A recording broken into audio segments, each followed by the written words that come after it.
Hey everyone, how's it going? What is up? It is me, Windstalker. And I saw this weekend on Freeform they was going to have the original Jurassic Park Trilogy. And I was like, oh yeah, that's cool. Yeah, I want to see that. I haven't seen them in 15 years, so this should be interesting to see if they hold up very well.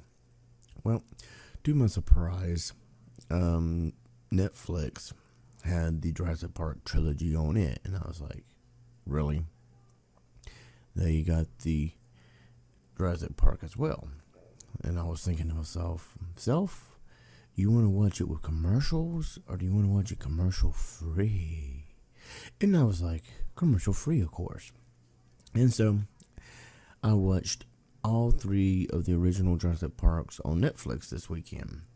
Now, I had to take a little bit of a break in about the middle of Jurassic Park 2 because Moore's Broadband decided to shut off her internet. And without internet, as you know, Netflix is nothing. And the reason they did that was because the storm supposedly we had the day before knocked it all out. And so it's like, oh, okay. And then we got it back a few hours later, and I was like, screw it. So I finished watching Jurassic Park 2 this morning and 3. And I have to admit, they held up pretty well. I mean, I could see a few little things in the movies that were kind of like, well, but hey, I mean, for, the first movie being released in 93 and that thing being over 20 years old, it's quite impressive. And Jurassic Park 2 coming out in 97, creeping up on 20 years, because next year will be 20 years. That is still quite impressive. And Jurassic Park 3, released in 2001, working on 16 years. Wow, they're all freaking old. And then you have, of course, Jurassic Park 4 that came out last year. And it's like, oh, I wonder how that will hold up in 15, 20 years. And I'm kind of eager to see how the original trilogy will hold up in another 15, 20 years. Because, I mean, they're quite exciting. I mean, the bad part about them is each movie adds more dinosaurs that wasn't in the previous movie. And, yeah. Now, Jurassic Park 1 is kind of funny to me because of the fact that they use floppy disk, which, was the main thing because, USB drives and all that other stuff was, I don't even think thought of because the internet was relatively new. And, they had Linux operating system, which was quite awesome. I like Linux. And the fact that they have interactive CD-ROM. Man, I had so many of those interactive CD-ROMs back in the day. It was like, wow. So that was kind of cool. And I am kind of wondering if that thing I've been seeing where the kid that Grant, tells about the raptors didn't grow up to be the hero in Jurassic Park 4. I am kind of wondering if that is true or not because he does scare the crap out of that kid with the raptor claw. And it's like, yeah, I could see that. I could definitely see that. I mean, the dude, invests a lot of time with the raptors in that movie. So, yeah, if there is a connection, that would be cool. And I found out they're going to come out with like 5 and 6. So they're planning another trilogy. And I think the 5th one is supposed to come out next year and the other one's supposed to come out in 2018. So, yeah, that could be interesting. What would be interesting with that is the fact that they brought back the original cast, Grant, Ellie, and Malcolm. And one of these three, that would be really awesome. I don't know if they will or not, but that would be awesome. But, I mean, the T-Rex, and I know I'm going in circles here, but the T-Rex has been in all 4 movies so far. Even though there was things that bigger and badder than the T-Rex, it was still like, yeah. And I'm even seeing on Netflix they're having documentaries on the I forgot what they called it. I don't think I ever knew what it was called. And I just got done watching 3, the dinosaur that has the cell on the back. That spoilers alert, I guess, that took out the T-Rex at the close to the beginning of the movie. Yeah, they have a documentary on that. I think they have, some other paleontologist stuff and documentaries on Netflix. I don't know why everybody thinks this is a great weekend to do Jurassic Park, but I'm glad. Though Jurassic Park 1 is still my favorite, because the second one, they go to Site B. Okay, because, there's 2 sites. The first movie, you don't know about Site B, but supposedly Site B is where they, even though in the first movie they were like, yeah, we hatched the eggs right here, and John has to be there for every birth, and they're all female, so they can't, hatch out of nature. Was the big thing about the first one, that they were all females. They used frog DNA to finish the DNA sequence to create these dinosaurs, which they got the blood out of mosquitoes that lived back then that got caught in sap. And then, spoilers alert, of course. I don't know if I said that already, but spoilers alert. And then they find out that the dinosaurs are, of course, having babies. And they come up with this thing, I don't know if it's true or not, I never looked into it, where frogs, if they're in an all-female or male group, can change to the opposite sex. And that's an interesting thing, because it explains a lot. And, of course, it explains how the, eggs are out there. And then, the second and third movie both take place on Site B. And the whole big thing about, the second movie is they actually bring a T-Rex and its baby to San Diego, I believe it was. And it wreaks havoc and eats a dog and, eats a few people, I guess. And they send it back to the island in which it comes from. So it's like, oh, okay. So the T-Rex goes back. And then they decide, hey, the island is too dangerous for humans to go to. So instead of doing, what we didn't do, where we decided to, keep everybody away from the island and let the dinosaurs just be, we're going to decide to do that now. I was like, why didn't you do that after the first movie? After all heck broke loose, you're just now coming to the conclusion? And, of course, the movie has Malcolm from the first movie in it, and it's like, oh, okay. So this is going to be the hero of this movie. And he's still dressing in all black, which John dressed all in white, which is pretty cool, okay. And he has a daughter and a girlfriend, and his girlfriend takes pictures of dinosaurs and all this other stuff. So cool. And the daughter's really good at the whole gymnastics thing, which saves their bacon when they're attacked by, I believe it was velociraptors. So it's like, cool. I like that. That is awesome. And then, because they spend, the majority of the movie on the side B. And it's like, cool. Yeah, I like it. And, you get to see, Stegosauruses and all this other stuff. And this other group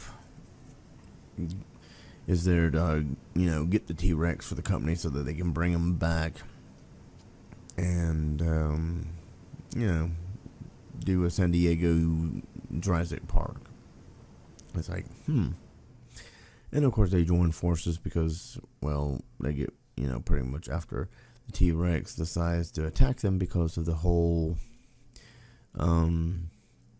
thing about them rescuing the baby, setting the baby's leg because the hunter guy traps the baby T-Rex, and I guess during it breaks its leg and has it tied to the ground so that it can call for its mommy and daddy.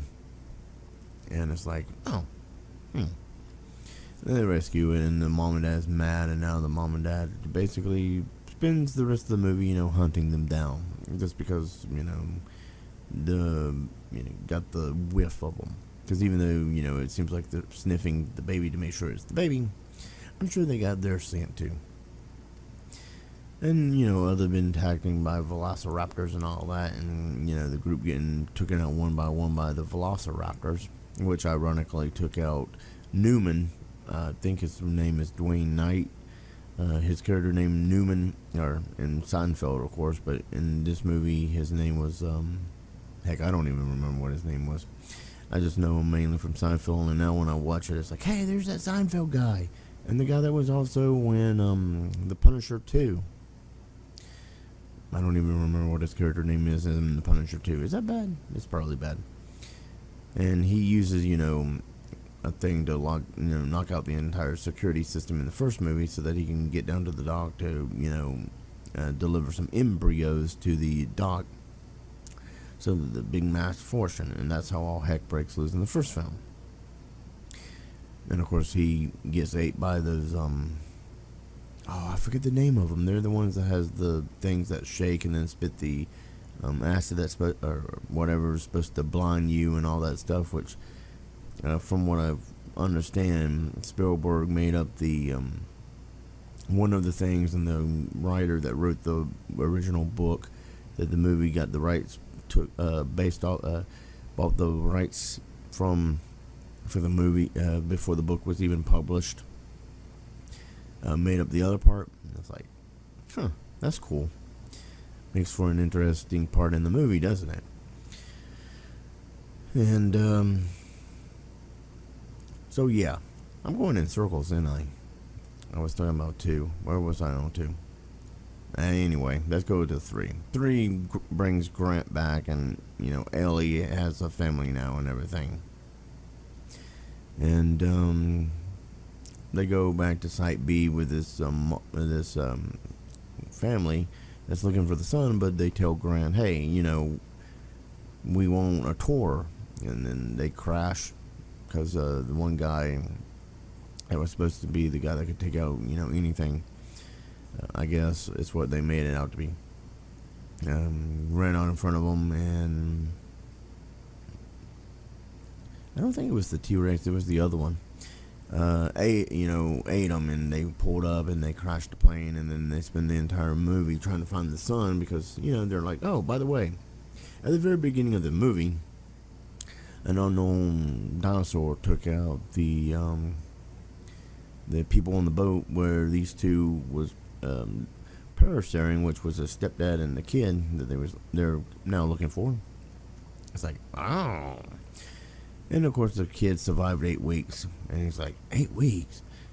I guess it felt like an entire millennium to him. I could see that, being trapped on the island with nobody and having to survive on your own could feel like a very long time. And they keep running into the dinosaur, and they took out the dinosaur at the beginning of the movie with a sail, and they have to, the kid follows the sat phone that the dad has to the dad, and then all of a sudden it's revealed that which I thought was kind of an interesting thing, because it was kind of like Hook and the Croc in Peter Pan, where the Croc swallowed a clock so that Hook always knows where the Croc is, which I never did understand how come the Croc couldn't poop out the clock. But anyway, well, basically the whole thing is the sat phone gets stuck in the dinosaur that they're running from, and then of course they later find it in his poop, which is where I was going with that. And it's like, oh, dinosaur poop, and then a dinosaur comes up, smells the poop, and is like, no thank you. And then of course they get attacked by it, and then they send the Marines and what did they say it was, the Marines and the Navy to rescue them? And of course, there's this exciting part with the pterodactyls. I think I'm saying that right. I've always called them pterodactyls. The flying bird, where they actually go into the bird cage, and you think this one guy got because they're being chased by these velociraptors, because the guy that decided, hey, I'm going to take these eggs. Yeah, not a good idea. Never a good idea. And he can't get rid of them because they're still chasing him, and then when they don't have the eggs, they're dead. And then, of course, toward the end of the movie, they have the whole thing where they give back the eggs, and Grant sees the 3D printed, whatever they call it, the thing that makes the velociraptors make that noise, and he uses it and has it set where he, was calling for help. And they go through the whole thing of, go off after grabbing the eggs and take off running.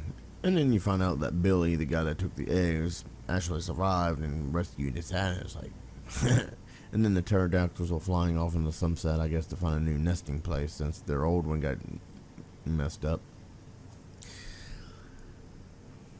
So, yeah, I mean, basically what happens during the movies. And I still want to rewatch the fourth one and all that, because it's interesting. I find it interesting that they don't call it an anthology, because I think that's what they call the Alien movies now, is anthology. Since there's 4 of those, and now that I found out they're actually going to make like 6 of the Jurassic Park movies, which I personally think they should just leave it, because I mean, back in the in the 90s, they could have just left it with Jurassic Park 1. And, everybody would have probably been happy with that, Jurassic Park. It's like, yeah, cool. And then they had to come back in, 97 with Jurassic Park 2. And it's like, see, that's the thing. The guy that plays Malcolm in Jurassic Park is the guy that's from Independence Day. And in the new Independence Day, I don't even know what the name of the new Independence Day. The point is that they could have just left Independence Day alone, just like they could have left Jurassic Park alone. And, Jurassic Park 2, they could have just left it alone. And here you are with a movie, and we're talking about Independence Day now. It came out in 97, I believe. Or 96, I can't remember. It was one of those two, because I was in high school. I remember it had to be 90. See, it took about, a year for a movie to come out, or 6 months or something. So, without looking it up, because I'm not going to look it up, it's like, okay, so you have, a movie that came out. Here you are, say, 20 years later, and you're coming out with a new movie, part 2, and it's like, but of course they did wait 15 years for Jurassic Park 4, and the other ones were like 4 years apart, or something like that. They were relatively close. And then they waited. So I'm a little scared about the new Independence Day. Like, I'm, a little worried about, another thing that took 20 years to come out, or better, was the latest Duke Nukem game, and that sucked. And then they came out with Tron 2, what was it, about 20, 30 years too late? See, that's my thing about this, is they're coming out with these movies now 15, 20, 30 years later, and it's like, and they're the sequel to the other movies, and yet, and they had the technology, they could have made the sequel right after the success of Independence Day, and then they waited. And just about everybody from the original movie, except for Will Smith, who isn't coming back for whatever reason, which is probably a good thing, is back, and the aliens are back. It's like, oh Lord. So that's why I'm going to say this. I feel that they would have been better off, even though they had done it, leaving Jurassic Park at 4, alright, which I think makes it an anthology, and just have left it, okay, just left it alone. It ended good enough, it was fine, all the movies by themselves ended just fine, where they didn't need a sequel, but now they're going to come out with 2 more sequels, and of course, they're doing the same thing with the Star Wars movies, because they couldn't leave the Star Wars alone. They had the original trilogy, then they had the prequels trilogy, or would it be a trilogy prequel, that completely sucked, alright. I really like the original Star Wars movies, alright. The original Star Wars movies are awesome. The prequels, like a lot of other people, really pissed me off, because, oh my God. And now they're coming out with, I don't even know what you call the post ones that happened after, because now the whole thing is messed up, because now when you're talking about the originals, they're now after the fact, and the after the fact have 80s style effects, and then the prequels now have the 2000 whatever effects. So of course the prequels look better than the originals, but the originals still are awesomer. And I still haven't seen episode 7, I guess it is. And I really do want to see it. And because I heard that they actually are trying to fix what it is that they screwed up on the original trilogy, not the original trilogy, but the prequels. And they're going to come out with, 2 more movies. And it's like, please leave them the heck alone after this. I know the Star Wars can go on forever. The Jurassic Parks could go on forever. Duke Nukem could go on forever. Doom, which they just, have Doom 4, and I guess they're going to come out with a sequel to that, could go on forever. But some things, even Mad Max, they came out with Mad Max 4, even that could go on forever. But please, there's just got to be a time and a place to stop. Because Resident Evil, Resident Evil is a video game series that became, I don't want to say decent, but I don't want to say it sucked either. It's somewhere between sucking and decent. And those movies were all right at first, and then they kind of got a little bit, but who knows. And, they came out, they had the original trilogy, and they did 4, which 4 was quite amazing. And then they came up with 5, and it's like, really? And then 6, oh my God, 6. Oh, man. I really don't like 6. And then 7, I guess, is supposed to be a complete reboot. I don't know, but oh my. There's got to be a point where you quit this crap. I'm a fan of the series. I love the games. I hope they came out with some really good games for the Star Wars, new Star Wars stuff and all this. But please, you gotta quit at some point. I can't take it, because if you make another crappy Star Wars movie, it's gonna be like, oh man. Making it, I give, the latest Jurassic Park was, a lot better than 2 and 3. I give it that.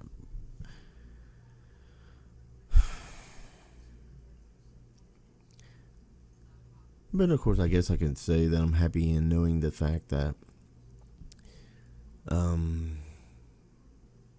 The Matrix did not become 6 movies as originally planned, because they were supposed to be 6 complete movies, and there's only 3. I can be so excited about that. And of course, I don't know how I feel about the Ghostbuster reboot, because I've seen the original 2 Ghostbuster films, and even though they have some really cheesy stuff in them. Of course, that's the 80s for you. 80s, early 90s, 80s, 90s. I don't know how I'm going to feel about the new Ghostbusters. I don't mind that there's an all-female cast. I would, because I agree with a lot of people, would like to have seen the original cast back for a third one. That would have been awesome. But it's no longer a possibility, which is sad. So I'm going to try to have an open mind about this reboot. I don't know if I'm going to see it in the theaters because I don't go to the movies anymore. Because when I used to go to the movies, $5 was bad enough, $5.50 was bad enough, and now it's like $7, $8 if you don't go to a matinee. It's like, oh my Lord. So I seriously doubt I will see it in the theaters. But I will watch it when it comes out on DVD, probably renting it through Redbox or waiting until it comes out on Netflix. And I'll give it a shot. I'm the kind of person that gives just about any movie a shot. I mean, I have watched some bizarre-ass movies. I listen to some bizarre-ass music. I play some bizarre-ass video games. So, I give anything a chance. If it's, stupid, sucks, well, that's all on me because I gave it a chance. And then, even though I try to keep an open mind and, try not to be disappointed when it sucks, it's all on me, right? But at some point, this whole thing just has got to stop. I mean, I know the franchise is popular. And I mean, look how many Star Trek things they came out with. I mean, they've had, the original Star Trek movies, and they had Next Generation movies. I don't think they ever came out with a Deep Space Nine movie. I could be wrong about that. I've stopped following Star Trek for a long, long, long while. And then, of course, they came out with the reboots. And I have to admit, the reboots are pretty good. I like how they changed it up on the Wrath of Khan and, called it Into the Darkness and, have Khan in it. And everybody remembers Khan from the original movies. And it's like, yeah. And the way they do it was satisfying. And I think they're coming out with another Star Trek movie. I'm not sure how they're going to exactly do this one. Since I always screw up his name, I'll just call him the original Spock, has passed.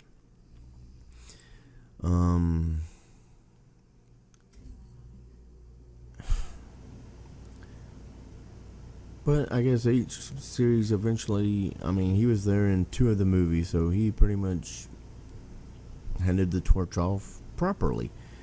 Which I was kind of hoping that would be the thing for the new Ghostbusters movie, passing the torch.